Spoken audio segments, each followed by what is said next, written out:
Hello guys! Hello Scorpio! Welcome dito sa aking channel. Kapalaran 888, welcome. Alamin natin kung anong messages, vibration, gabay energy. This is for the Scorpio. Tingnan natin Scorpio kung anong messages, vibration, gabay energy para sa inyo. So timeless siya. Pwede ngayon, bukas makalawa, or pwedeng next year, next month, or pwedeng nangyari na siya.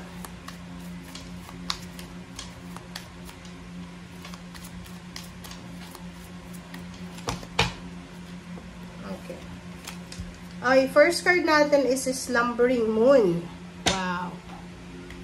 So, dito sinasabi ng barahan na may posibleng victory and success na incoming para sa'yo. So, makinig ka sa sinasabi ng iyong intuition. Merong possible na relationship dito, Scorpio, na magsisimula.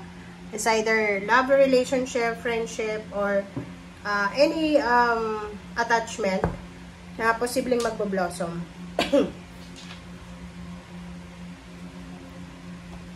Okay. Tingnan natin.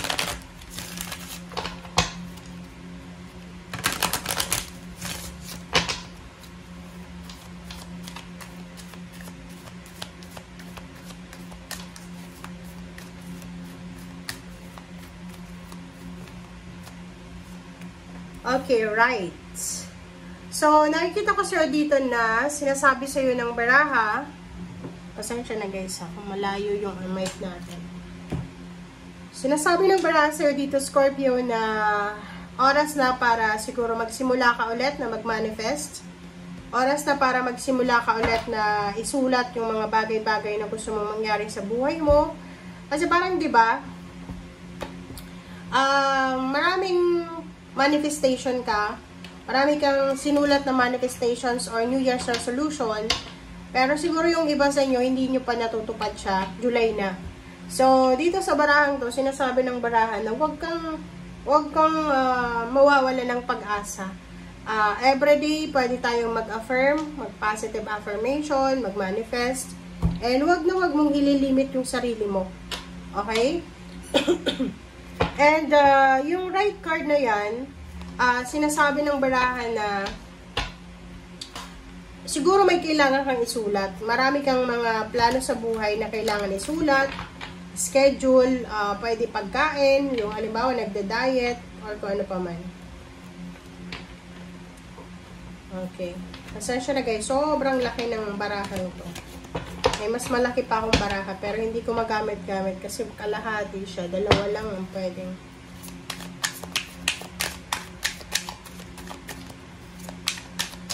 Okay. Check natin. Scorpio. Knight of Pentacles. Page of Pentacles. I'm sorry, Page of Cups. Sorry. Wow. Eight of Cups. Ang daming pages mo, ha? Page of Pentacles and Ace of Pentacles. Wow! Okay. So, nakikita ko sila dito, merong mga Scorpio na posibleng you're waiting for an offer. It's either financial, it's either emotional, or kung ano pa man siya. Wow! Paki-comment sa comment section, guys. Kasi, babae ka ba? Kasi, puro lalaki to eh. 'Di ba? Ligawin ka ba? Eh, asawa ka na? May ka-live-in or single?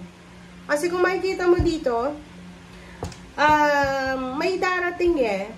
This one, Knight of Pentacles, maybe isang Earth signs, Virgo, Capricorn, or Taurus. Ang posibleng mag-offer sa'yo ng pera, para pa utangin ka, or pwedeng may gusto sa'yo yan, lalaki. Pwede din na isang tao na financially stable na individual, na gagamitin niya yung pera para makuha ka niya.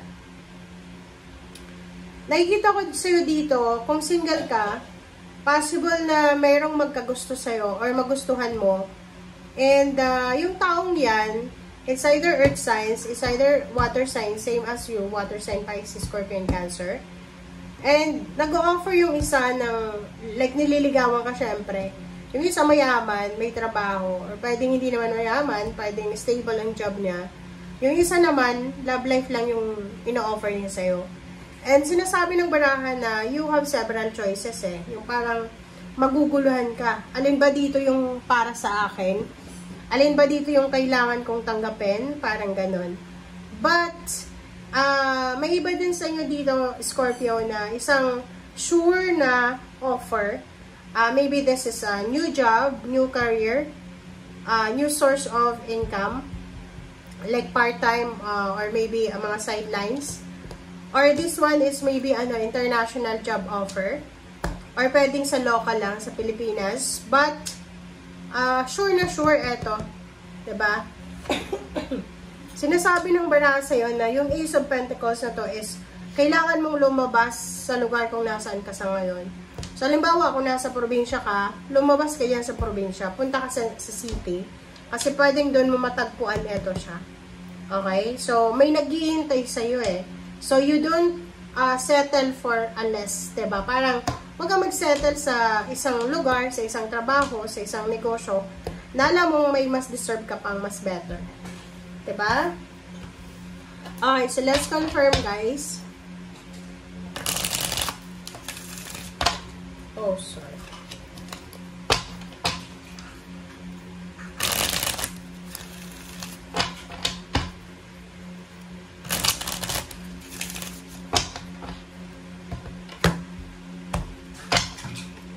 Okay, let's confirm the Knight of Pentacles. Knight of Pentacles, sinasabi ng baraha sa'yo na nakikita ko na sobra-sobra kang workaholic. And hindi naman yun, hindi naman yun kakaiba sa'yo eh. Kahit saan ka pumunta, palagi kang abala. So, nakikita ko sa'yo dito na merong Scorpio na sobra-sobrang workaholic. Nakakapagod eh. Pagod na siya sa pagpasa ng mga obligations niya. Maybe sa trabaho, sa pinagtatrabahuan niya, siya yung lahat gumagawa ng trabaho. Or maybe sa family, ikaw pa yung pumapasa ng pamilya mo. Okay. Wow. Sinasabi ng baraha sa'yo dito, Scorpio, na posibleng ikaw ay makatanggap ng love offer from international. Pwedeng siya ay ibang lahi, or pwedeng siya ay Pilipino din, Pilipina, but malayo siya sa lugar kung nasaan ka sa ngayon. And you need to travel. Parang ang lalaking to or babaeng yan ay magta-travel para i-meet ka, or ikaw, kasama mo yung anak mo, kailangan mag-travel para i-meet ang taong yan. Okay. Alright, so, choices, option. Wow. Ang galing.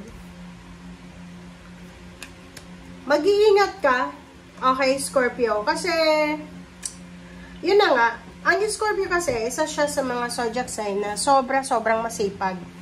Masipag, madiskarte, na kahit saan siya pumunta, talagang aasenso siya. Mag-ingat ka kasi may page of swords dito. Huwag kang masyadong magkukwento kung ano yung mga plano mo sa buhay.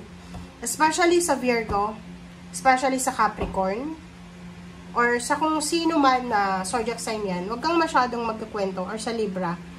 Kasi pwedeng masira yung diskarte mo. Okay? O makikita mo dito, choices, sinasabi ng barahan na bibigyan ka ng pagkakataon ng universe na makapili. Like for example, sa trabaho gusto mong pasukan.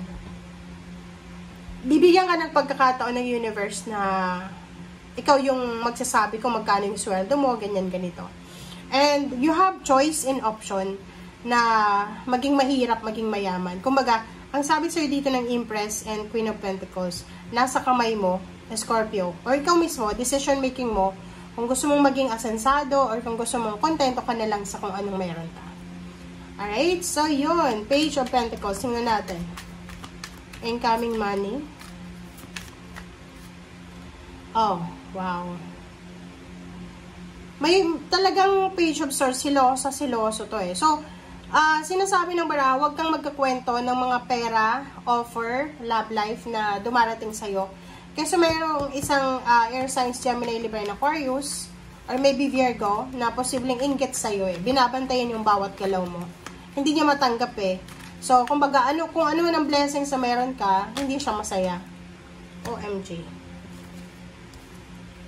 Diba? So, Ace of Pentacles, sinasabi ng barahan sa'yo dyan na kung ano man ang blessings na darating sa'yo, it's either new job, new career, new source of income, mga offer siya ay posibleng makakatulong sa'yo para makaalis ka sa kung ano man na problema na mayroon ka. Kumbaga, ito yung rason para masolusyonan mo yung lahat ng problema mo, even emotional problems. So, freedom. In the near future, you will receive the financial freedom, stability, and balance. So, you need to prepare yourself. Okay? Okay? Thank you guys. Bye!